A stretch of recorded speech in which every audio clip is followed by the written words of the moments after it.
Okay, I think that was really, I think everyone would agree with me that it was great. Everyone's speeches were great. I'm going to give a couple of comments and ask some questions, and then we'll open it up to the audience.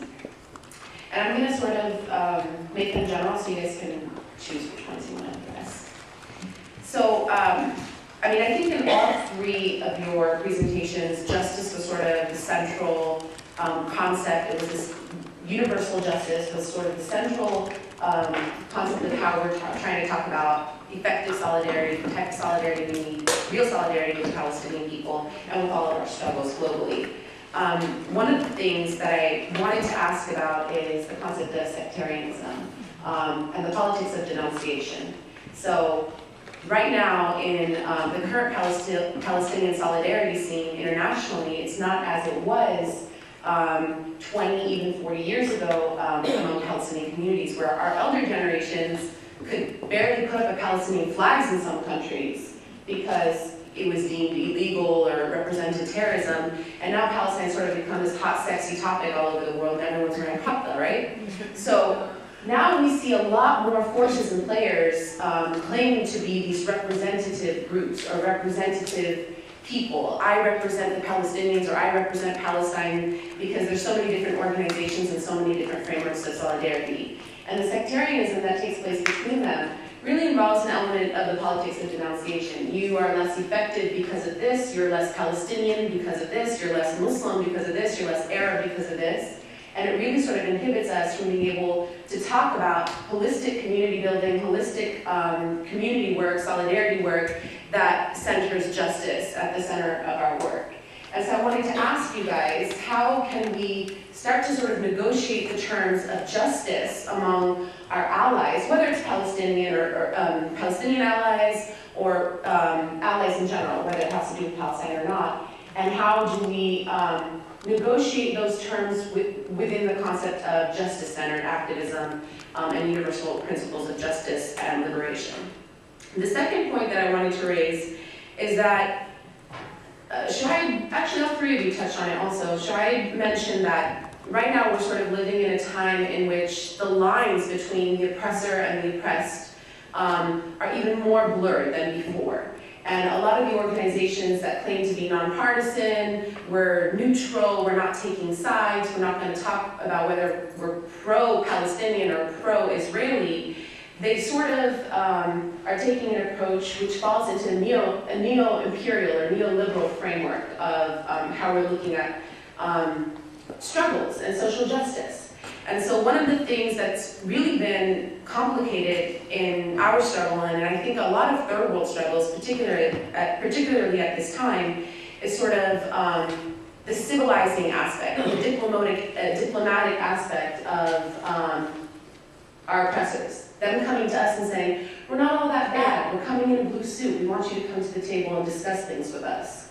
And it's really sort of pushing our struggle into, pushing us into a corner of coming to a table and normalizing the conditions in which we live in. That the conditions we live in are caused from a conflict, are caused from a war, are caused from some natural differences or some natural disagreements or some natural fights over land among our people. And so that power somehow gets lost in the power dynamics that you guys talked about, gets lost in the context in which we're looking at the oppressed and the oppressor.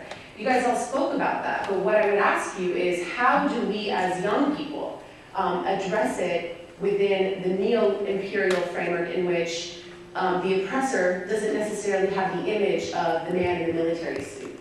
You know, he has this image, or she has this image of our friend, our ally, trying to come and help us. Is that good? Okay. So those are the two questions I wanted to put out.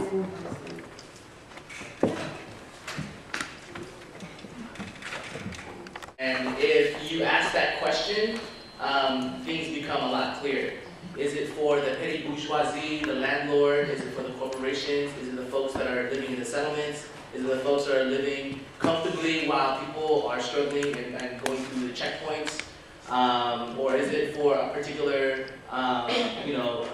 angle, right? But what I would say is, for whom? Is it for the peasants, the workers, the people, the mothers, the children that are having to live under these really, really harsh conditions? So I think just to reframe the debate and not get caught up into the different perspective or ways of how we can get segregated in terms of identity, in terms of religion, in terms of our issues of what sector we're going to be fighting for, I would pose the question for whom, right? And the question or the answers become a lot clearer. The other thing too is when you're talking about in terms of reframing how resistance come about, whether or not it's negotiating on the table or resisting in the streets. I think the only answer to any kind of anti-imperialist or any kind of resistance movement is organizing. That's the only thing that has changed history, is to organize. Meaning building a mass-based movement of people, cross-sectoral, youth, students, workers, ecological crisis, freedom fighters, and women, queer folk, immigrant, to build a mass-based movement to address this issue. Now, I guess the other question is, do you do it in legal terms or in not so legal terms? And I think you do both. I think you have to sit at the table and be able to negotiate and be able to talk about those terms. But if folks are resisting in however they feel is necessary for their conditions, I think it's just as right as folks organizing and resisting in terms of legally. And again, to ask the question for whom, when you talk to the people that are most deeply oppressed, the answer will be there.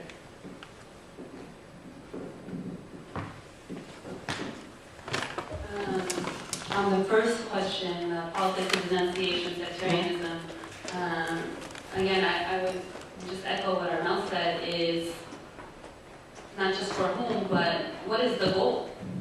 What is your end goal? And for us, of course, for the Palestinians, the end goal is Zionism. As an international solidarity movement that we should be striving towards, working together because we are struggling together jointly, an end to classism, and an end towards patriarchy and male supremacy, these different intersectionalities of our identities, that is our goal. And there was one point that Armel brought up, and I think is extremely, extremely important, and why we should be moving towards, when we speak about joint struggle, towards the larger international solidarity movement,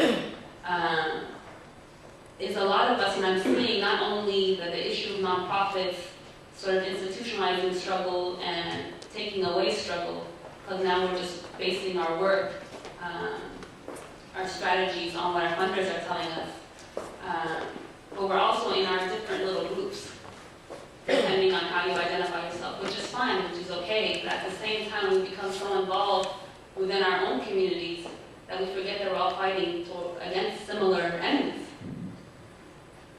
So this point of common enemy is extremely important, and there's a plethora of organizations, and sometimes I feel like there's too many organizations that we're overextending ourselves. We're seeing the same 10 people in 5 different organizations. That's a problem.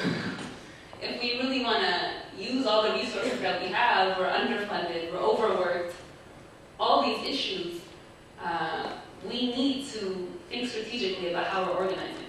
And I don't think that's happening right now. It's not just a nonprofit issue, but it's also towards various organizing communities. So again, keep the goal in mind and remember that we have a common enemy. Don't go back into your hole of your specific community. Remember that we're fighting similar enemies. That's extremely important. So when you talk about the politics of denunciation, sectarianism, you have to go back to basics. I mean, this is something that happens in your work. If there's different problems between the different organizations that you're working with, the different groups of people that you're working with, what do? You go back to basics. This is the goal. Let's take a few steps back, and are we reaching that goal? Are we using our resources wisely? Are we being effective towards reaching that goal? That should be the focus. In terms of neutrality, civilizing, neoliberal policies, you said a lot of important concepts there. This is a problem specifically within our communities, low-income communities of color. There's the idea of, someone told me recently, folks who study conflict resolution, I'm not trying to make fun of y'all who are possibly studying conflict resolution, but maybe a little. But a lot of what conflict resolution is in reality is putting the entire weight, like Shaib said, on the oppressed, to negotiate, to compromise. Conflict resolution is those who have lost the most need to compromise and lose some more. What is this peace process all about? Putting the Palestinians on the hot seat. How much more are you willing to compromise? We're not asking the Israelis to do anything but maybe extend a moratorium and we're going to give them some more weapons like we normally do anyway. So what bothers me is how a lot of folks within our communities attempt to make our voices sound more authentic, appease these voices, appease the other. In other words, I'm going to compromise my narrative as a Palestinian woman and quote all these different people who are not Palestinian.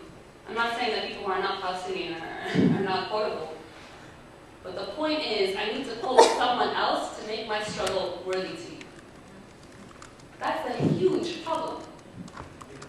My voice, my struggle, in and of itself. Why do you think folks always be calling communities of color crazy, so passionate, so angry? So if you speak within your own voice, I can't listen to you because you sound too angry. The answer to that question, to that problem, is don't respond to someone who's asking you to be more neutral or to appease. There's no such thing as neutrality when it comes to injustice. You're either with justice or you're not.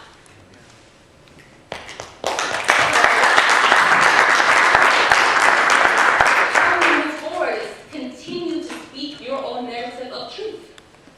Whatever community you come from, whatever struggle you're going through, you keep talking the truth. You don't appease, you don't become more neutral because there's no such thing. And these neoliberal policies, we've already spoken about them. This special infrastructure projects of building hotels, of building restaurants. These capitalist projects that do nothing for the community in need. Taking more land away from the Palestinians. There's not much agriculture anymore for the Palestinians. Once we were a thriving agricultural community, and after 48, and then 67, and then post-90s, look at the Israeli Central Bureau statistics. I want everyone to go home, check them out. And you'll just see, in terms of agriculture and businesses that were self-sustaining for the Palestinian people, is gone. The land itself is gone, the infrastructure has been destroyed, and this is not on purpose, this is strategic. So yes, continue the narrative of your own struggle and definitely continue to fight against these neoliberal policies.